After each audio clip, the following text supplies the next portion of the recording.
नमस्कार, स्वागत है आपका वीके न्यूज़ में। एमपी अजब है और सच में ही गजब है। यहाँ पर भूतों के नाम पर मकान अलॉट कर दिया जाता है।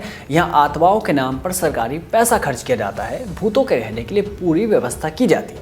जी हाँ, एमपी में ऐसे मकान भी बनाए जाते हैं जो कभी किसी को दिखाई नहीं देते। कब बनते हैं किसी को कानो कान खबर तक नहीं होती।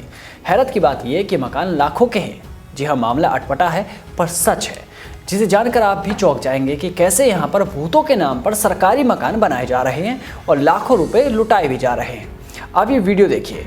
इस शख्स के हाथ में कागज़ का पुलिंदा है, चेहरे पर शिकन है और आंखें भरोसे से राह तक रही है कि कब उसे इंसाफ मिलेगा। आखिर कब तक वो ऐसे ही कागज़ लेकर सरकारी बाबुओं के चक्कर काटते रह जाएगा। क्या मामा का प्रशासन उनकी बात सुनेगा? इन्हीं सब सवालों के साथ ये शख्स परेशान होकर सरकारी दफ्तरों के चक्कर काट रहा है। बता दें कि मामला सिंगरौली जिले का है, जहां मध्य प्रदेश के कुछ सरकारी अधिकारियों का कारनामा सबके सामने आ गया। आपको मामला भी समझाते हैं, पहले इस शख्स की बात सुन लीजिए। मेरा नाम रामदास शाह। क्या से आया है कि सर जी, मेरे पिताजी के आवास जो है कि मृत के बाद बनवा करके सरपंच, सचिव, सेक्रेटरी खाली गए हैं और मेरे को बाद में पता चला तो इसका लिस्ट जनपद से निकाल करके मैं चारों तरफ अर्जी लगाया। इसका आज तक कोई सुनवाई नहीं हुआ। यही है सर जी। ग्राम पंचायत क्षेत्र कोयलखुद और हमारे सरपंच का नाम चंद्रदेव शाह, सचिव जो है कि धर्मेंद्र सिंह है।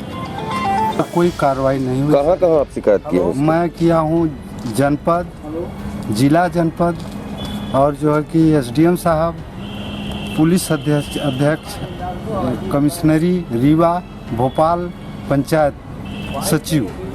1,30,000 लिस्ट बताती है सर जी। मेरे को वही एक हमारा भतीजा है कमलेश, मेरे घर गया और बोला कि तुम्हारे पिताजी का घर बना है। यार कहाँ घर बना है, तो दिख नहीं रहा है। तो मैं बोला कि मेरे पिताजी 18 में मर गए हैं, तो मैं कहाँ जानूँ कि घर कब बना। तो वो बोले कि जो है कि तुम लिस्ट निकालो, तुम्हारे पिताजी का घर बना है। तो मैं लिस्ट निकाला तो उसमें जो है कि यही मिला 1,30,000 आवास कंप्लीट मेरे पिताजी के नाम से। फिर यही खोज है कि मैं जो है कि लिस्ट निकाल के। कब डेथ हुई थी आपके पिता की?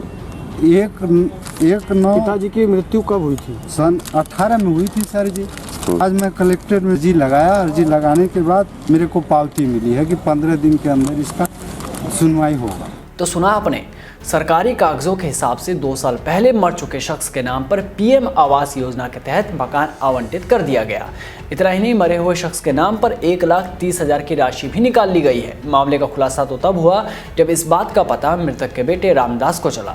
रामदास पिछले 2 सालों से इस बात के लिए परेशान है कि प्रशासन ने इनके मरे हुए पिता के नाम पर प्रधानमंत्री आवास योजना के तहत न सिर्फ मकान का आवंटन किया, बल्कि उसकी 1,30,000 की राशि भी निकाल ली।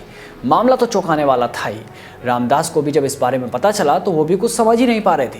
अब खुद ही सोचिए कि जो आदमी इस दुनिया में है ही नहीं, उसके नाम पर भला इतना बड़ा घोटाला कैसे हो सकता है। अब रामदास सरकारी दफ्तर पर अरदास लगाए फिर रहा है, पर उसकी कोई सुनने वाला नहीं है। भूत प्रेम के मकान का मामला अब सुर्खियों में बना हुआ है। इस मामले ने अब प्रशासन की भी नींद उड़ा दी है। तो फिलहाल इस मामले में कलेक्टर इस बात का भरोसा दे रहे हैं कि एसडीएम से पूरे मामले की जांच करवाई जाएगी और अगर शिकायत सही पाई गई तो उसमें कार्रवाई की जाएगी। पर सवाल यही कि कब जाकर रामदास को इंसाफ मिलेगा। भ्रष्टाचार में लिप्त अधिकारियों पर कब कार्रवाई की जाएगी। जो आवेदन आया है उसको जो संबंधित जो एसडीएम को मार्क किया गया है, जिससे कि वो उसमें जांच करेंगे। जांच करने के उपरांत अगर उसमें उस संबंधित उसकी अनियमितता पाई जाएगी तो उसमें हम आप उसमें कड़ी कार्रवाई करेंगे। वैसे मामा जी आजकल खतरनाक मूड में चल रहे हैं, तो देखने वाली बात होगी कि कितनी जल्दी इस मामले में सुनवाई होती है। वैसे ये कोई पहला मामला नहीं है जब सरकारी पैसों में गड़बड़ झाला हुआ हो। इससे पहले भी ऐसे कई मामले सामने आए हैं। अब देखने वाली बात ये होगी कि कब तक इन मामलों में लगाम लगाई जाती है और आम जनता को सरकारी सुविधाओं का लाभ मिलता है। तब तक आप भी बने रहिए वीके न्यूज़ के साथ। नमस्कार।